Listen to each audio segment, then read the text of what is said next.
marinig ng Pilipino ito para hindi ninyo kakalimutan kasi baka akala nyo imbento ito.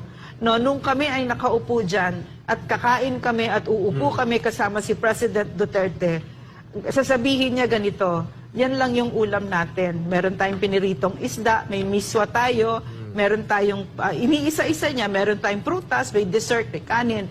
Okay naman yan. No? Kasi hindi natin pera yan. Pera ng taong bayan. Pwede nga sabay-sabay na kami, pera ng taong bayan yan.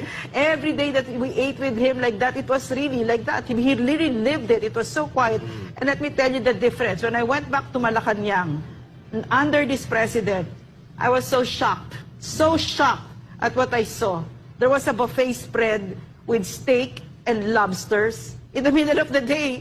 And I heard that this is an everyday thing. People's money. So this is what we mean, no?